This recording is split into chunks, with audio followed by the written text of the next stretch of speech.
여러분 안녕하십니까? 헬로티비 뉴스입니다. 서울혁신파크 부지매각 기업 설명회가 25일 서울시청에서 열린 가운데 시민단체 등이 거세게 반발했습니다. 서울혁신파크 공공성을 지키는 서울네트워크는 설명회 전 기자회견을 열고 오세훈 시장이 기업에 특혜를 주는 방식으로 개발을 밀어붙이고 있다고 비판했는데요. 시민단체 측은 혁신파크 땅을 기업의 현재 용도 지역인 2종 일반 주거 지역으로 매각한 뒤 상업지구로 변경해 용적률을 올려주겠다는 서울시의 계획은 헐값 매각이라는 완전한 부동산 특혜라고 주장했습니다. 이어 부지 매각 기업 설명회를 즉각 중단하고 혁신파크 재구성을 위한 시민 토론회를 개최하라고 촉구했습니다. 이후 설명회장에서 푯말을 들고 항의하며 발언권을 요청하다가 끌려나갔습니다. 은평구의 대표 축제인 은평누리축제가 다음 달 3일부터 4일간 불광천 산책로에서 열립니다. 축제는 3일 은평구민의 날 기념식으로 시작해 음악 분수와 함께하는 오케스트라 공연, 다채로운 프로그램으로 진행되는데요. 4일에는 스위스 예술단의 축하 공연과 생활예술 페스티벌이 펼쳐지고 축제 마지막 날인 5일에는 조관우, 김태우, 박현빈 등 인기 가수들이 무대에 오릅니다. 제1회 양천가족 거리축제가 다음 달 27일 신정 내거리역 일대에서 열립니다. 이번 축제는 가족과 세대공감 거리 놀이터라는 3대 키워드를 중심으로 7080 문화체험거리 등 8개 테마로 나눠 진행되는데요. 양천구는 행사 기간 신월로 왕복 6차선 거리 600m 구간을 전면 통제하고 구민 전체가 한자리에 모여 화합할 수 있는 소통의 장을 마련할 예정입니다. 또 바텐더와 칵테일쇼, 무소음 디제잉 파티 등 MZ세대를 위한 행사는 물론 추억의 달고나 만들기와 서커스 등 장년층을 위한 다양한 행사가 펼쳐집니다.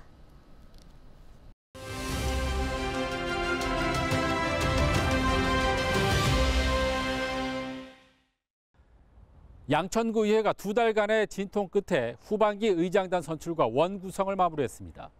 헬로비전에서는 앞으로 연속 보도를 통해 후반기 의장단을 소개하는 시간을 마련했습니다. 자, 오늘은 첫 시간으로 윤인숙 의장을 만나 취임 소감과 함께 앞으로의 의정 활동 계획을 들어보도록 하겠습니다.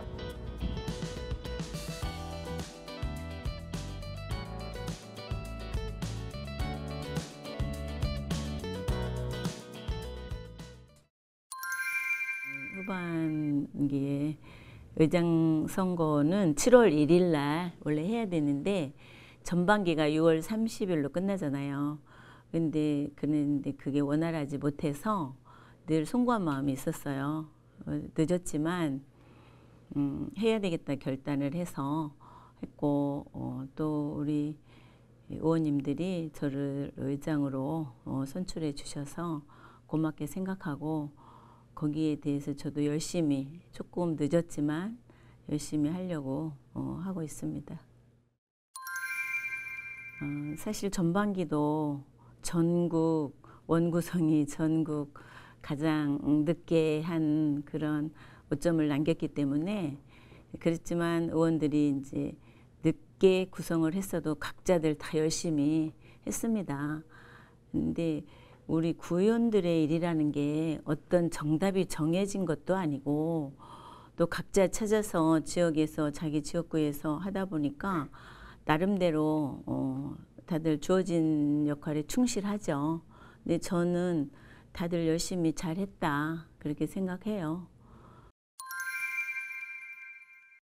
싸우는 의회가 아니라 일하는 의회로 이번에 하반기에 컨셉을 저는 그렇게 잡았어요.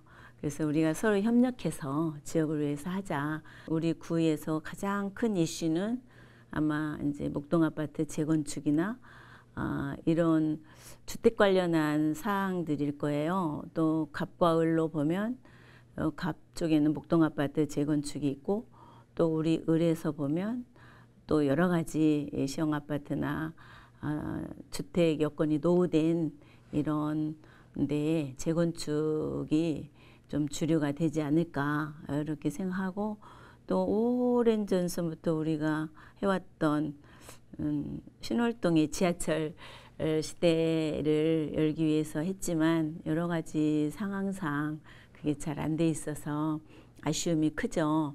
근데 지난번에 또 목동선이 그 예비 타당성과 그 심의에서 또 탈락됐다는 소식에 많은 우리 지역의 주민들은 실망을 했죠. 근데 그 부분을 다시 추진하고 계시니까 뭐 저희들이 나서서 하는 건 아니지만 같이 협력해서 그게 아마 가장 큰 이슈가 아닐까 저는 그렇게 생각합니다.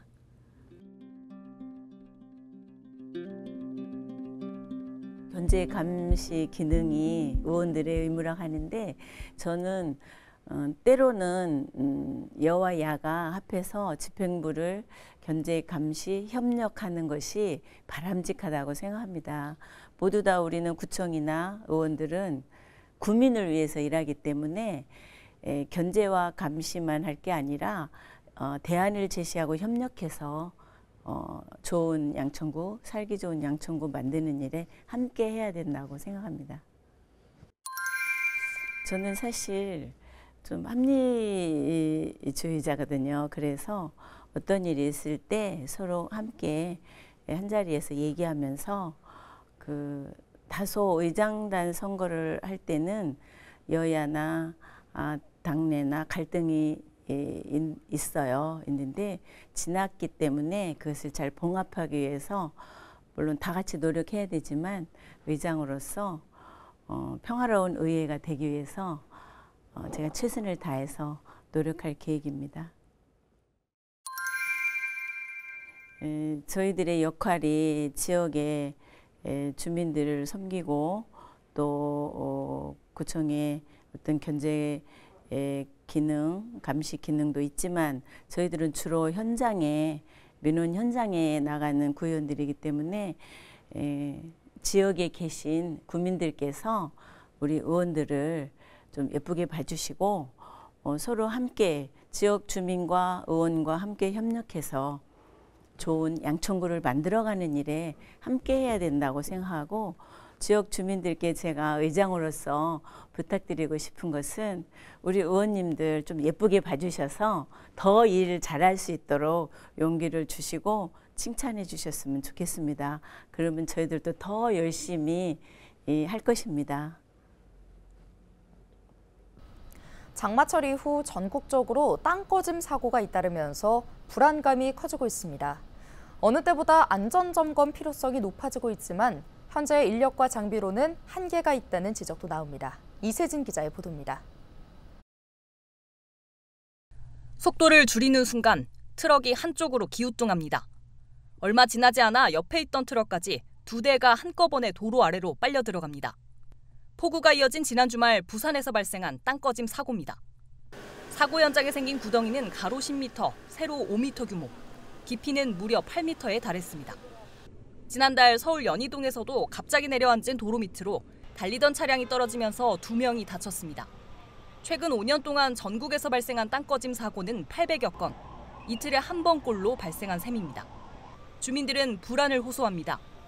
트럭 2대가 폭삭 밑으로 빠지더라고요. 그래서 어머야 저게 있을 수 있는 일인가? 무섭지요.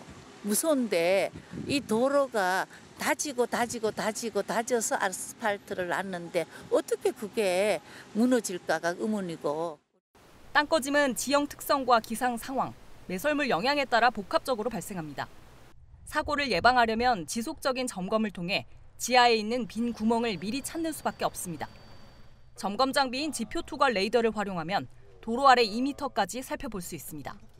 하지만 관리 주체인 지자체는 전문 장비와 인력을 갖추지 못한 경우가 대부분입니다. 때문에 자체 장비가 있는 서울과 부산 이외 나머지 지역은 정부가 장비 8대로 집안 탐사를 지원하고 있습니다. 이렇게 지하 빈 공간 780여 곳을 찾아 복구했지만 한정된 자원으로 수요를 따라가기에는 역부족입니다. 지난 6월까지 점검을 마친 도로는 전체 도로의 10%에도 못 미쳤습니다. 싱크홀 사고는 언제 어디서 발생할지 모르는 그런 위험 요인을 가지고 있습니다. 그래서 선제적인 예방을 통해서 사전에 위험 요인을 제거하는 것이 매우 중요합니다. 관련 장비 그리고 전문 인력을 확충해서 집안 탐사 범위를 확대해야 합니다. 최근 5년 안에 땅꺼짐 사고로 숨지거나 다친 사람은 35명. 누구라도 도로 위 지뢰의 피해자가 될 수 있다는 불안감 속에 보다 근본적인 대책이 필요하다는 목소리가 커지고 있습니다. 헬로티비 뉴스 이세진입니다. 인천 지역 학부모와 교사들이 바다에서 생존 수영 교육을 진행하는 것에 대해 크게 반대하고 있습니다. 인천시 교육청은 지난 5일부터 12일까지 초등학교 교사와 학생, 학부모 등 2만 475명을 대상으로 2025학년도 생존 수영 교육 관련 설문조사를 진행했는데요.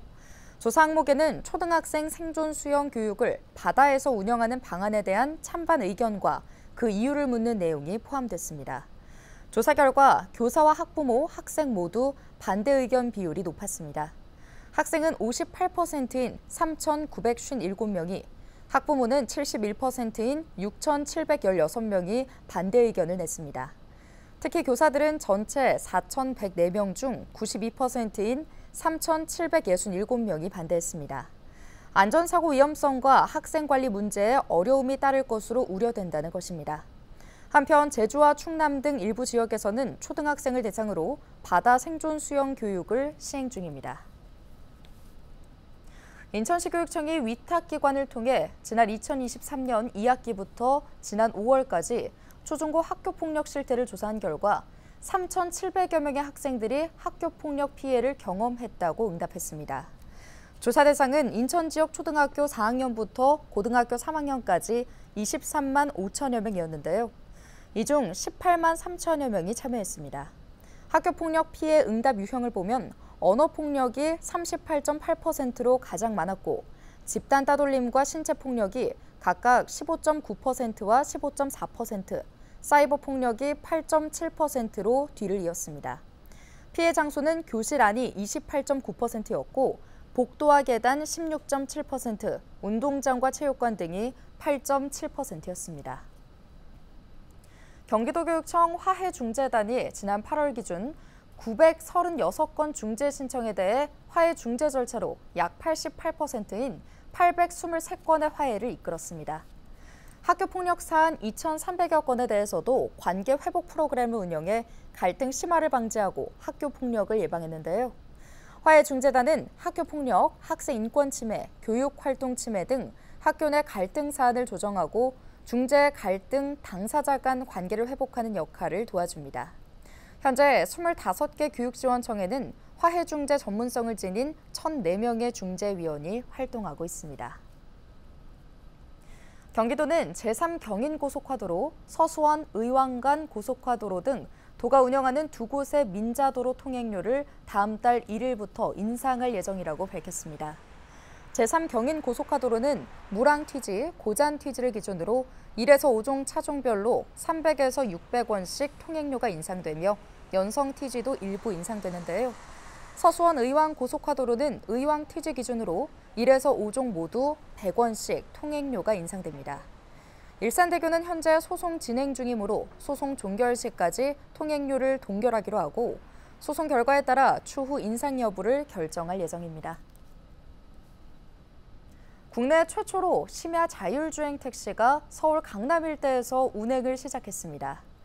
운행 시간은 평일 밤 11시부터 다음 날 새벽 5시까지며 강남구와 서초구 등 일부 지역을 대상으로 운행됩니다. 이용 방법은 택시 호출 앱인 카카오티를 통해 호출하면 되고 내년 정식 운행 전까지 요금은 무료입니다. 운행 구간 중 4차로 이상 도로 구간에서는 자율주행으로 운행되며 주택가, 이면도로 등에서는 보행자의 안전을 위해 수동으로 운행됩니다. 경기도는 금융감독원, 경찰청, 금융보안원 합동으로 온라인 대부중개 사이트에 대한 합동점검을 시작했습니다. 합동점검은 경기도에 등록된 5개 온라인 대부중개 사이트를 대상으로 불법 개인정보 유출, 불법 사금융업체 광고 대행, 허위 과장 광고 등을 집중적으로 단속하는데요. 도는 신고센터에 접수된 불법 사금융 연계, 개인정보 불법 유통 등 불법 행위 관련 사항도 살펴볼 계획입니다. 위법 사항이 적발될 경우 해당 업체는 관련 법령에 따라 과태료 부과, 영업 정지 등의 조치를 받게 되며 중대 위법 사항에 대해서는 수사 의뢰에 따른 수사도 진행할 수 있습니다. 뉴스 마칩니다. 고맙습니다.